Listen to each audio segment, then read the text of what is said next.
You're listening to the Options Insider Radio Network. For more quality options programs, visit www.theoptionsinsider.com or search for Options Insider Radio Network in your podcast provider of choice. Listeners can also access all of our programming through our mobile app, available in iTunes and on Google Play. Bitcoin, Ether, Solana, Doge, and more. Cryptocurrencies and digital assets are taking the financial world by storm. This exploding market provides everything a savvy trader needs: volatility, volume, and liquidity, provided you know how to find it. That's where we come in. Welcome to the Crypto Rundown. Each week, we'll break down the latest trading activity, trends, and developments throughout the world's leading crypto derivatives markets. If it's moving the crypto markets, then you'll find it on the Crypto Rundown. The Crypto Rundown is brought to you by Amberdata. If you're entering the digital asset class, you'll need access to granular on-chain and market data from multiple venues to power research, trading, risk management, and compliance. Amberdata delivers comprehensive data and insights into blockchain networks, crypto markets, and decentralized finance, empowering financial institutions to apply traditional finance methods to digital assets. Amberdata eliminates the infrastructure setup, integration challenges, and maintenance headaches to access digital asset data, reducing cost and time to market to enter the digital asset class. Learn more and download their digital asset data guide at www.amberdata.io. Now it's time to dive into the exploding world of crypto derivatives. It's time for the Crypto Rundown. All right, everybody, that music means we are back. It is Monday. It is 2 p.m. Central. It is 3 p.m. Eastern. Do you know what's popping off in the crypto markets? Well, spoiler alert, it's a lot. We'll get to all of it. My name, of course, Mark Longo from theoptionsinsider.com, as well as from the network upon which all of you folks are binging these days. A couple reminders at the top of the show. First off, wherever you're listening to this, especially for you crypto hardcores, maybe you're a little bit newer to the world of options, make sure you subscribe to the full network wherever you get your favorite podcast programs. And of course, if you're ready to go above and beyond, we might have another Vol death match in the offing, listeners. It's being planned as we speak. Where can you check out all that fun? theoptionsinsider.com/pro is the place to go to learn more as we learn who's joining us in the old crypto hot seat this week. I'm pleased to welcome back on our old pal, Mr. Greg Magadini from Amberdata. Mr. Greg, welcome back to the show, sir. Thank you, Mark. Happy to be here. How are things in Amberdata land? Well, things are pretty exciting. There's a lot of activity, as usual, in the crypto space, but also in the hard asset space of gold and silver, and in the equity vol space a little bit, and seems to be bleeding over to crypto. So it's quite an interesting time. Oh, is something happening in gold? I must have missed it, sir. Maybe we can dive into it here as we keep on rolling into the Bitcoin breakdown. It's time to explore the latest trending activity, trends, and developments across the world's leading crypto market. It's time for the Bitcoin Breakdown. All right, everybody, welcome to the Bitcoin Breakdown, the portion of the show where we do just that. We break down the biggest, the largest, the most actively traded digital asset out there. Yes, I'm talking about the big boy, which is BTC, looking a little bit smaller since our last show. We got to go back 2 weeks for that. And it's been a little bit of a downturn in all things Bitcoin. At the end of our last show, we were topping out a little bit north of 125,000, 125,270 to be precise. Coming into the start of the show today, 110,843, down over 14,400 handles out there in the Bitcoin space since the last time we chatted here on the show. A lot of concerns going on out there about liquidations and everything else. So a lot going on, Greg, since our last episode, and a lot going on since the last time we chatted with you. What is catching your eye out there in the world of Mr. BTC these days? Yeah, well, kind of starting with that liquidation that you mentioned. So we had the Trump China tariff tweet on October 10th, and that caused quite a cascade of liquidations. So that was about $19 billion in liquidation across the crypto space. Now, that's the greatest notional amount of liquidations we've seen so far ever in crypto. But if we adjust for market cap, it's about 47 basis points of market cap. FTX was about 16 basis points of market cap. And in COVID, March 11th, 2020, was about 51 basis points of market cap. So if you adjust it, it's bigger than the FTX bankruptcy, smaller than the COVID liquidation. But what was really interesting was that the move was just a 12% move in Bitcoin, whereas FTX and COVID was a 24% and 35% move. So, half or a third of the size to cause all those liquidations. I think if you're trading levered products like perps, crypto is very different than TradFi. All the exchanges are fragmented. A lot of the volume happens on siloed exchanges, and the liquidation processes are a lot different. So when we think of a basis trade, you buy the spot, you sell the future or the perp against it, collect the stream of funding or a differential between the futures and the spot. That's a delta neutral trade. But what we saw is during this liquidation process, we saw, they call it auto deleveraging, ADL, which means that if your counterparty loses all their money, then your winning position gets closed out. And if you're doing a basis trade, you're expecting to have your hedge on the whole time. You don't want to get called out of your hedge as the market's dropping, and now you just have some naked, long cash underlying spot exposure that is unhedged. So if you think about market makers who are making markets across all these venues, that was a new risk that we didn't see coming compared to traditional finance. Traditional finance has central clearing. The clearinghouse ensures that there's always solvency on the other side of the trade. The clearinghouse stands in the middle. And now what we saw is Hyperliquid and other venues, if they managed to not go down during the liquidations process, might have liquidated your position just when you needed to hedge the most.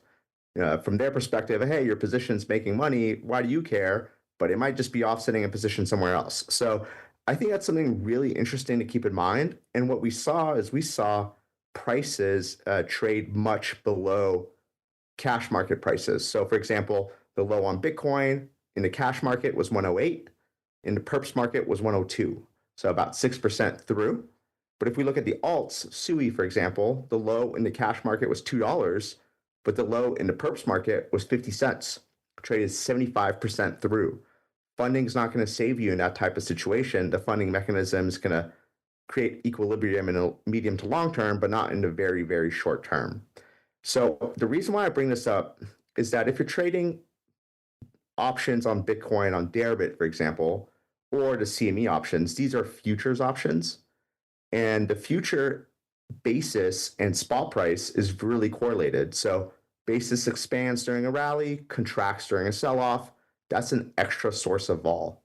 IBIT is a good proxy for cash markets. So the vol in IBIT is going to be naturally lower. And so we did a little bit of a study here, and we saw that persistently the futures realized volatility is about 6 points above the cash market for Bitcoin. But in situations like this or COVID, it can get as high as 40 points above the cash market volatility. So if you can buy Deribit puts and finance those with IBIT puts at equal vol, which is how the market's been pricing those volatility surfaces lately, that's a pretty good trade. So that's something to keep in mind. The other thing that we've noticed is that IBIT is now rivaling Deribit for the number one venue. So in terms of open interest and volume, IBIT and Deribit are neck and neck. IBIT options volumes have grown about 400%, or open interest has grown about 400% since July. So quite the move we're seeing, and this is a new class of participants. And I think this is why Bitcoin is trading like a risk asset as opposed to gold, which is trading like a safe haven. So that's kind of what I'm noticing right now in terms of the broader contextual picture. A lot to unpack there, sir. But you're right about IBIT. I was going to get there in a little bit, and we will get there in a little bit, listeners. But you're right. It's putting up, I forget Deribit, it's beating VIX. It's beating VIX ADV these days, threatening 1 million contracts a day out there. So IBIT, kind of a class unto itself out there, which is, again, kind of wild for people just not that long ago didn't even think we would even see those options approved, let alone put up the kind of numbers that they're putting up. So that's certainly wild. I think it's interesting, too, your point about the counterparty. Do you think people were really caught unawares by that? I mean, if they were, I have to imagine that they haven't been paying attention in the crypto space for the last few years. I mean, after all, one of the lingering issues with DeFi is counterparty risk, right? So if you're out there and you have a ton of size, and I get it, if you're doing the basis trade, that is the case. You have to have some plan in your back pocket, I would think, for one of these days, one of those counterparties is not going to be there when you need them most, right, Greg? Yeah, so I think that's a great question. So historically, exchanges have set up insurance funds to be sort of the last loss of last resort. Essentially, like the clearinghouse would take losses if counterparties went bankrupt. So a lot of exchanges like Deribit and things like that, they're really good about that. But what we saw was Hyperliquid took a different route, and they did that auto liquidation. So they liquidated the most concentrated positions that had the highest in the money profit. I think most traders are not running like a multi-strat book across various fragmented exchanges, but I think market makers are. And I think market makers got caught off guard on some of this move. Yeah, I think the auto liquidation, that never is a good thing. Usually for you don't want surprises during big moves like this. And we certainly have had a few of them. Speaking of this move, you kind of pointed out the magnitude and where it falls in a somewhat historical perspective. But one thing a lot of people have been talking about, we've been talking about here on the network, you and I have talked about it a few times, is this looming prospect of future liquidations. Everyone's enraptured with MicroStrategy/strategy, right? They kicked off this wave of Bitcoin treasury. We've seen it expand to ETH and all sorts of other underlyings. The pick your major crypto asset/treasury approach is just dominating the space. And what we've seen now is a lot of them are taking it to the maximum degree. Why do it on 1-to-1 ratio when you could do it 5x leverage or beyond? And that's where we're starting to see some concern out there. Some folks are wondering, so many of these smaller little names out there are hyper levered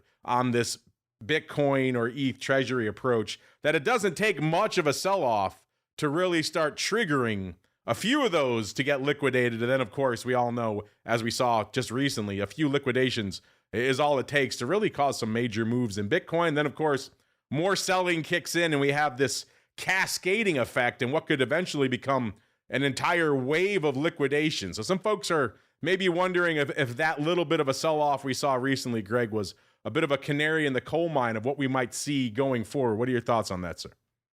Yeah, I think that's a great question. Mr. Meatball reached out to chat about this topic with me last week. The Meatball. It's Yes. reached saturation point when even the Meatball, he's hitting me up about it and mentioning on vol views. He's the equivalent in crypto of your cabbie or your barber asking you. He's like, "What do you think about these Bitcoin liquidations?" When I heard that from him, I knew things had reached potentially the saturation point, sir. That is funny. So I think one of the ways to monitor this, in my opinion, is what is the cost basis of the position for a lot of these large holders? So MicroStrategy's got the biggest holding of Bitcoin. They got about $71 billion of Bitcoin. Their average price is $74,000. Now, the nature of the leverage of a MicroStrategy is different than how you would think of a margin account. So margin account, hey, you're underwater or below maintenance margin, broker comes in, steps in, closes out your position. This type of debt structure is a lot closer to real estate, where it's more, hey, your house might be underwater, but if you're still making the interest payments, you might be okay. Now, when this actually becomes a problem is that if MicroStrategy is underwater, let's say Bitcoin's at $50,000 and debt comes to maturity, is there a debt market to refinance outstanding debt? If not, then sell Bitcoin to pay back debt is sort of the cycle. So I think there's a few variables. One is debt maturity schedule. The other one is the cost basis of the Bitcoin. And then those two combined can potentially trigger some sort of spiraling effect. Now, ETH, I think, is actually more subject to this because ETH has been, not only is it a more volatile asset, but the autonomous treasuries or the digital asset treasuries have been created at higher prices. So BMNR has been buying a lot closer to the current levels, if not underwater right now. I'd have to double check. But I think that's more subject to a liquidation. And then we also have other corporates buying crazy tokens like Tron and Solana and Sui. The further you go out onto the alt curve, the more likely a debt spiral, cascading liquidations are likely to occur. Yeah, well, since we're talking leverage and extreme leverage, I have to get your thoughts on this as well. Since the last time we chatted, in fact, this news just broke right before we did vol views on Friday, so it still is pretty fresh. I'll have to check. I'm not sure. These have not been approved. These are just filings for ETFs, although there was a theory put out on our Volatility View show on Friday that if you're putting out filings for ETFs right now, maybe you're doing so because there is a bit of a precedent that if you don't hear back in a certain amount of time, you can de facto assume that those are approved, and maybe they're trying to play that game right now in the ETF world. But listeners, if you were down for a little bit of leverage on all things crypto, but you decided the current offerings are not sufficiently leveraged to your taste, then we've got some good news for you this week, listeners, because the Vol Shares folks, they're going back to the well and they're going deep. They're offering you multiple variations. I think they filed for 27 levered new ETFs, listeners, and they all start at 3x and go from there. So if you wanted your 3x Circle, your 3x Coinbase, your 3x MSTR, or maybe a little Tesla throw in there as well, or 3x Bitcoin or ETH or Solana, or even 3x VIX. We did talk about that on the Volview show, but that's not enough, Greg. For the hardcores, you know, or the folks like you who trade MSTU, that's not enough leverage for them. They need to go deep. So now we've got our 5x offerings, which is all those across the board. Throw in Coinbase, throw in Palantir, because why not? And then just for fun, 5x Bitcoin, ETH, Solana, and XRP ETFs. Greg, that is where we are now in the crypto space. Now, again, these have not been approved. There is a chance they could get the big kibosh up. It doesn't seem like the current regime is in the saying no mood. So there is a good chance we might see these, Greg. 5x Bitcoin, you know, we're talking about leverage on these treasury approaches. What about your average retail mom and pop slinging the 5x ETFs now, Greg? Yes, very interesting. I mean, I'm not against trading some of these products. The issue with these products, in my mind, besides sort of the decaying factor and all that stuff that, you know, you should be aware about if you're holding these long term or greater than 24 hours, they're never that liquid. So it's almost impossible to trade them. I'd rather just trade the 1x market using options and create the leverage or the concentrated risk for the price levels that I want, as opposed to these weird 5x markets that no one's ever trading, and you're usually paying a spread across the market maker to get in and get out.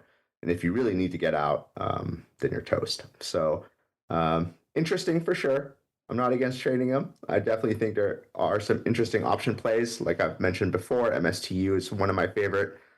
Sell the calls and watch that thing decay over time, just from the tracking error, the daily tracking error from rebalancing. But I think the 5x, I would be surprised if there's any sort of liquidity in those.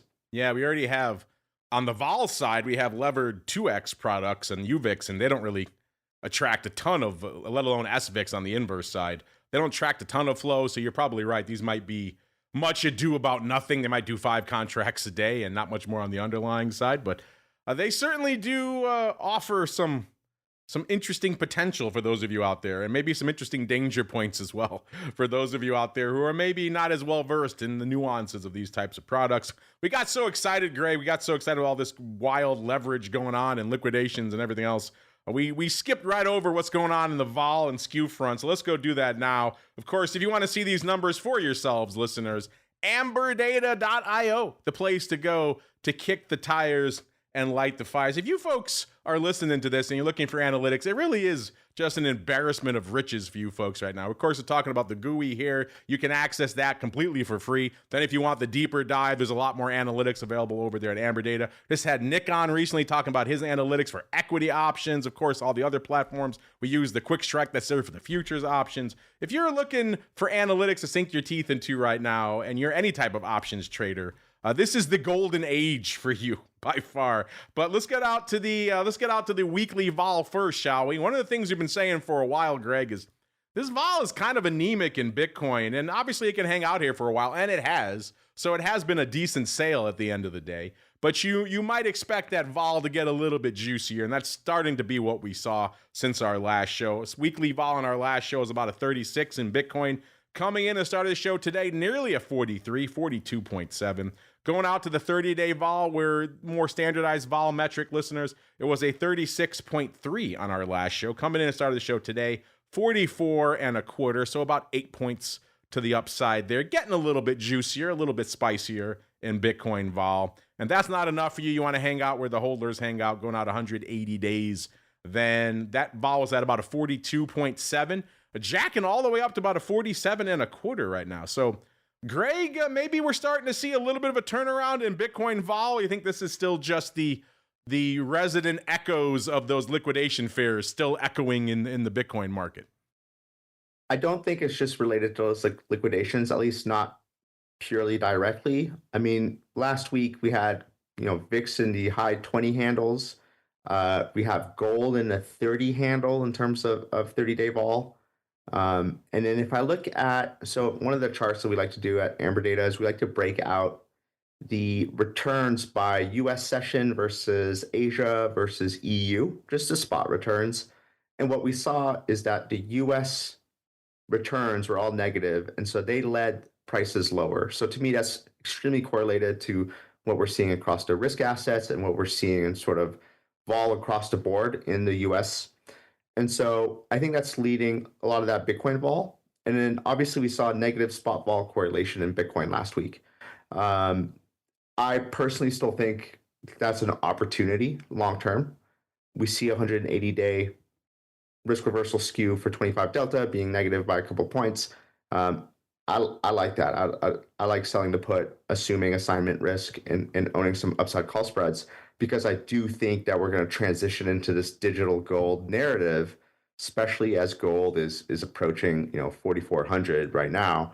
How do you price an asset like gold? And if gold becomes the fiat debasement hedge and Bitcoin somehow follows, how do you price a ceiling on Bitcoin? I don't think you can. And so that's why I think fading this negative risk reversal is an interesting opportunity. In my mind, I'm going to scale into it because I could see more downside here. Yeah, if Bitcoin truly is digital gold, then it has a long way to go to catch up to its shiny brother out there. Gold just absolutely in ridiculous territory. We could do a whole show about that, Greg, but we have a couple of shows actually, this week in Futures Options and the Futures Rundown, where we do delve into all things precious, and they've been kind of the talk of the town these days for obvious reasons. But you mentioned the skew here in Bitcoin. Let's get there now. Again, you can also find this over there at Amberdata, listeners. The weekly skew hovering at about the same level it was on our last show, which is kind of interesting. Slightly less. It was -6 on our last show, -5 today. Same deal on the 30-day Bitcoin skew. It's been kind of hovering on the negative side, a little bit north of 4, and that's kind of where it was on our last show, -4.5, about -4.15 right before we kicked off the show. And getting back to what Greg was just talking about, the longer-term skew, that's where things are kind of interesting. We've said forever, I think pretty much since we launched this show, Greg, the Bitcoin skew has been biased to the upside, and now we're seeing a little bit more juice to the downside here, listeners. Not a ton. It was -1 3/4 on our show last week, about -1.5, so still hanging out in that same territory. But any sort of discount to the upside, Greg, especially if you're a believer in that digital gold hypothesis, might mean you're in for a little bit of opportunity. I could see why you're intrigued by some bullish risk reversals, Greg.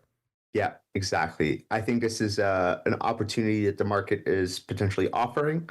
And I think the reason why this opportunity potentially exists is we have a new user base of Bitcoin and Bitcoin holdings and Bitcoin options trading through the IBIT ETF. And so I think the same people who are buying the IBIT ETF are the same people who buy equities. And so it moves like a risk asset now, but I don't think that's the final destination in terms of the asset class. Well, it's not our final destination in terms of Bitcoin-related products you folks might like to trade. Man, a lot to sink our teeth into just in the Bitcoin segment these days, Greg. We could do a whole show just on this. But we talked about IBIT earlier. IBIT was at about 63 when we kicked off the show, down over 8, about 8.25 handles from our last show. So again, kind of following suit with big Bitcoin spot out there. The ADV, like we said, just rocketing north, nearly 1 million contracts a day now, 948,000 contracts a day. That's up 213,000 contracts just from our last show. So that's putting IBIT in some rarefied options territory. There are not many products, VIX included, that can average north of 1 million contracts a day. You're getting into, your SPYs and your SPX and your major index options and a couple of aberrant equity options like your Teslas and Nvidias that can put up well north of 1 million contracts a day. But that's it. There's not many, listeners. So if IBIT's threatening that level, it's getting into some interesting territory, putting up about 610,000 contracts today. So maybe not going to hit that lofty number unless it really kicks into high gear for the latter portion of the session here, and that vol hanging out around a 46 in IBIT right now. Let's run through a few more, then we'll get some of Greg's thoughts before we head on out to the altcoin universe. Hard to believe we haven't even touched on ETH yet, listeners. But Mara coming in 21.25, up about $1. This one we were talking about for a while on our pro side, listeners, the options oddities. When it was vacillating in that 15.5 to roughly 17.5 range, it was one of the more reliable wheel candidates we've seen in quite some time. It was a great trade for a couple of months out of there.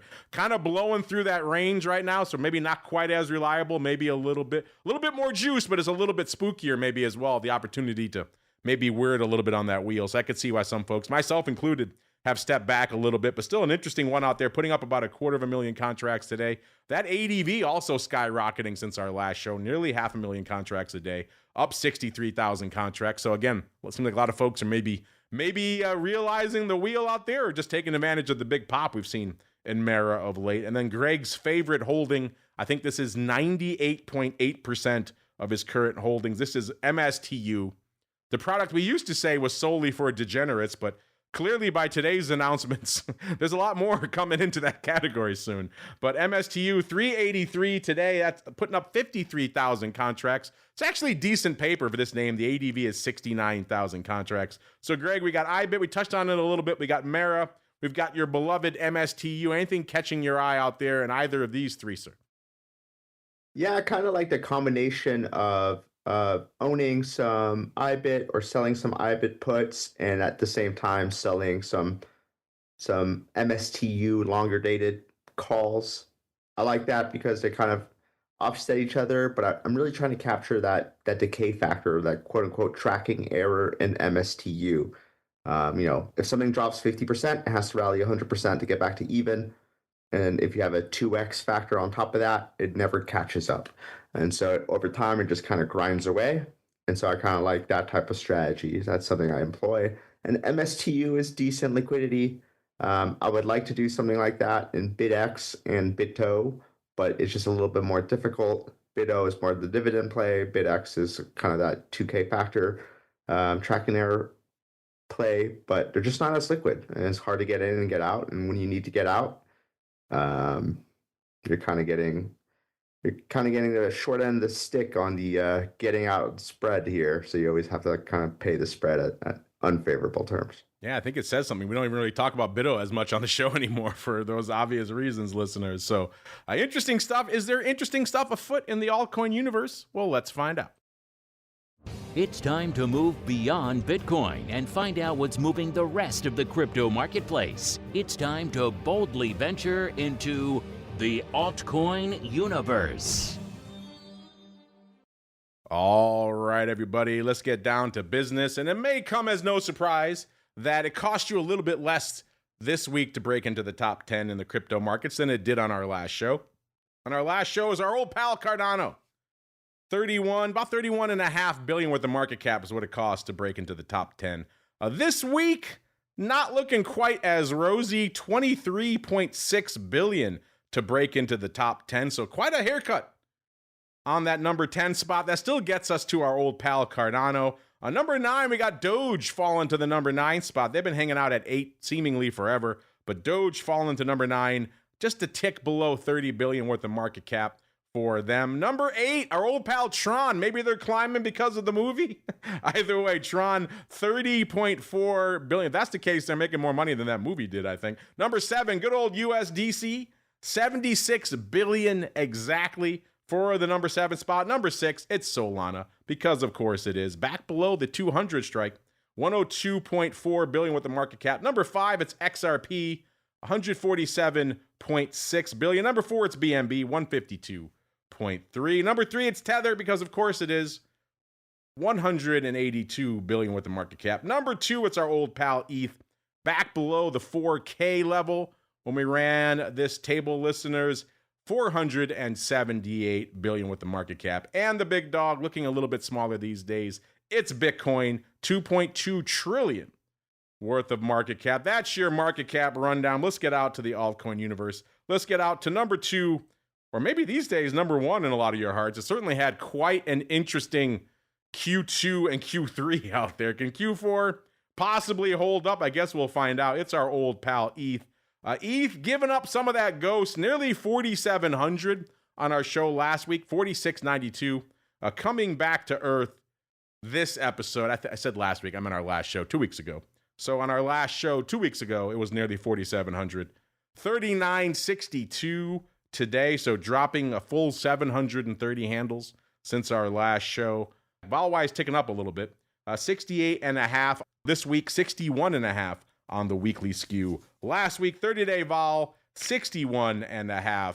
Last show, 70.5. This week, and of course, the 6-month vol, 69 this week, 63.6 this week. So ETH vol ticking up pretty much across the board as we keep on rolling to the skew. We were talking about a very biased negative skew out there in Bitcoin land. Is that the same case in ETH? The answer is yes, but perhaps not as pronounced. On the weekly skew front is really the only place we see that, and that skew tends to flip around all over the place. Weekly skew right now was kind of flat on our show 2 weeks ago, negative 4.5 today, or negative 4.8 actually, so ticking towards the bearish side. 30-day skew, it was pretty much flat on the show this time 2 weeks ago, negative 0.15 to be precise. Coming in and started the show today, negative 2.5, so tilting a little bit to the downside. Makes sense, we've given up over 700 handles. And that, interestingly enough, that 180-day skew kind of staying firm, which is kind of interesting. Positive 1 3/4 on the show last week. Positive 2 actually ticking up this week. Greg, what's catching your eye out there in the number 2 in the crypto market, our old pal ETH, sir? Yeah, so we mentioned this earlier. ETH is more of a risk on play. The digital asset treasuries that corporates are using to buy ETH, they've been purchased at a higher price level. Some of them might be underwater at these price levels. Don't love that ETH was rejected from all-time highs like it was. Something to keep in mind, ETH has more upside. It's got a lower market cap to make those quick moves. I think it'll be easier for ETH to double than it would be for Bitcoin to double from here, just due to the size of the market cap. But that being said, the Web3 play is more of a risk-on play, and there isn't quite the same catalyst for ETH as there is for gold, or comparative as there is for Bitcoin from gold. So if I think about ETH as the crypto tech play, then I think the catalyst is AI stocks and the NASDAQ. If I look at Bitcoin as the digital gold play, then I think gold is the comparative asset. Gold is doing great. AI, I think there's big questions. Is this sustainable? Are we overvalued here? People can argue about that all day. I don't actually know. So I think there's a little bit more risk to ETH on both sides. Let's break down some of these other assets. You might be trading some of these in right now, listeners. Let's go out to good old BMNR, Bitminer. They've been a hot one of late, taking it on the chin a little bit, as you might expect. 52 3/4 when we kicked off the show, down nearly 9 handles, about 885 from our last show. The ADV also climbing out there, 324,000 contracts a day, up about 38,000 contracts. So these products as a whole are putting up some decent options volume. Not quite getting there today, right around 200,000 contracts on the tape. The vol, the 30-day vol in BMNR, by the way, listeners, 107%. And then Greg's favorite, I believe he's called it the Netflix of the stablecoin era. We shall see. It's good old Circle. Taking a little bit of a drubbing out there since our last show, 128.5, down about 21.5 points. That was at the start of the show. I think it's rallied a little bit since then, but either way, putting up 83,000 contracts, and that ADV continuing to get back up there, up to 111,000 contracts a day. It's up 39,000 contracts a day from our last show. I've seen that vol tick up a little bit as well, back up to a 98, which maybe welcome news to some of you out there who I knew were attracted by some of the premium harvesting out there, some of that less attractive at the lower vol level. So maybe this will bring some of you back to the dance. And speaking of the dance, man, our old pal ETHZilla. Haven't talked about this one a little bit on the show, but you may be confused if you pulled up the ticker saying, wait a minute, I thought this stock was around $2.50. Yeah, they just did a 10-for-1 reverse split, listeners. So they had sold off to actually on Friday $1.68. So if you were selling or trading those 2.5 puts, you were kind of wearing it a little bit on these. That stock has now completed a 10-for-1 reverse split, so hanging out at about 17.25 right now. So wild times. Hey, when all else fails, Greg, I guess reverse split. That's the name of the game. What are your thoughts on some of these wild names in the altcoin universe, including your beloved Circle, sir? Yeah, I still love Circle. I still think that's a long-term play. I'm still looking to hold that long-term. And at this high vol level, I still think this cash secure put play is pretty interesting. I like Bitcoin. I like the sell the cash secure put, buy the out of the money call spread type of trade. There's pretty good built-in risk reward in those types of trades. So that's something I'm looking at for the Jan 27th expiration cycle. Circle's been really interesting in the past couple weeks until the October 10th tariff tweet. Really, that 150 level has been such a battle zone in terms of price for Circle. I follow that pretty closely. We've had a lot of opening mornings where we open above 150 and quickly get sold off. But I think the second, 150 really does hold, I think Circle has finally formed a base and can continue higher. Let's keep in mind that almost everyone who traded the IPO here got in at, I think the IPO price was at $32, something like that. So it's not like Circle's doing bad. It's just that it went from $32 to $300 in a span of 2 weeks, and now we're hanging out at $130. So this is just kind of normal price action. I do think this is a game changer.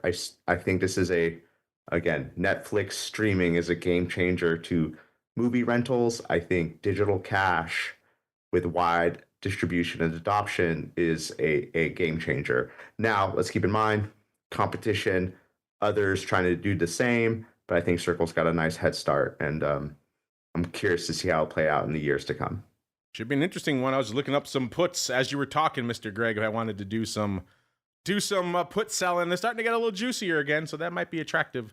Could be one of the reasons why that ADV is starting to climb again. Let's go out to Solana, listeners. This one, a bit of a rough go since our last show. 235.74 on our last show. 187.74 to start the show today, so down exactly 48 handles. Maybe not the best news for all the Solana bulls out there, unless, of course, you were looking to maybe nibble again below the 200 strike, in which case you could be excited. Our good buddy, Mr. Bill, have to check with him, see how he and his wife are doing, because XRP giving up the ghost a little bit as well. It was 304 on our last show, 246 started the show today, off 58 cents. That's a big move when you're starting from around $3. I know they're big on all things XRP, so hopefully they're doing okay. Doge, again, like we mentioned earlier, kind of fallen on the market cap chart. Obviously fallen in value as well. Nearly 27 cents on our last show, down to about 19.8 cents this week. So giving up over 7 cents out there in Doge. So that's a pretty big hit as well. Litecoin, 119.75 on our last show, 94.30.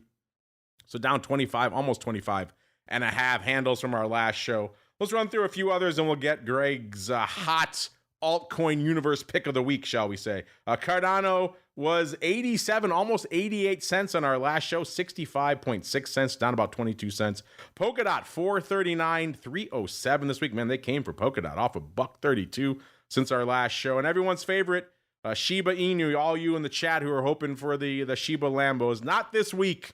A million zeros, 1-0, actually. On our last show was a million zeros, 129. Mr. Greg, we know you're a bullish all things Circle, and of course you can't get yourself enough MSTU and Shiba Inu. But what else is catching your eye out there in the altcoin universe these days? I still think Solana is an interesting play. I think Solana as a competitor Web3 platform or smart contract platform to Ethereum is pretty interesting. Solana's got, call it, a fifth of the market cap of Ethereum. They are doing things. There is activity there. There is an options market. There are ETFs on it. There is a CME futures contract, yada, yada, yada. I think that's pretty interesting. I would own some allocation for upside there. So that's the one. XRP, not a fan. These other ones, there's so many altcoins out there. There is edge to be had if you're paying close attention. You know what's going on. You're in the discords. That's for sure. It's just not something that I've been doing. But in terms of kind of passive allocation in my portfolio, Solana is the one. You're too busy doing selling some puts in Circle and doing some bullish risk reversals in all things Bitcoin. Well, Mr. Greg, that music means we've come to the end of another epic surge. Man, we went all over the place on the show today. We had waves of liquidation. We have mega levered ETFs. We have all of the names you could possibly think of out there. And of course, gold, all kinds of fun on the show today. And Mr. Greg, if folks are intrigued, maybe they want to kick the tires on some of these analytics for themselves, or maybe check out some of the other stuff you folks have cooking, where should they go? What should they do? Yes, please visit pro.amberdata.io. And you could also visit amberdataderivative.substack.com and sign up for the weekly crypto volatility newsletter. I got to join all the cool kids on Substack. Everyone's got a Substack again these days, Greg. It's like 2017. Back all over again. It's all hot again. I got to get a Substack. In the meantime, you should be checking out that newsletter, listeners. Great stuff. Some insights in between the episodes of this program. And of course, pro.amberdata.io, the place to go to kick the tires and light the fire. That's going to do it for us on the Crypto Rundown. Not going to do it for us on the network today, though. Back again in about 45 minutes after the closing bell to break down all the day's activity in the options market. If you want to know what's lighting up the tape, tune in to the Hot Options Report, a.k.a. Thor, coming at you after the closing bell. And then back again with the usual array of content throughout the week till we're back next Monday, another episode of the Crypto Rundown. Stay safe out there, everybody. The Crypto Rundown is brought to you by Amberdata. If you're entering the digital asset class, you'll need access to granular on-chain and market data from multiple venues to power research, trading, risk management, and compliance. Amberdata delivers comprehensive data and insights into blockchain networks, crypto markets, and decentralized finance, empowering financial institutions to apply traditional finance methods to digital assets. Amberdata eliminates the infrastructure setup, integration challenges, and maintenance headaches to access digital asset data, reducing cost and time to market to enter the digital asset class. Learn more and download their digital asset data guide at www.amberdata.io.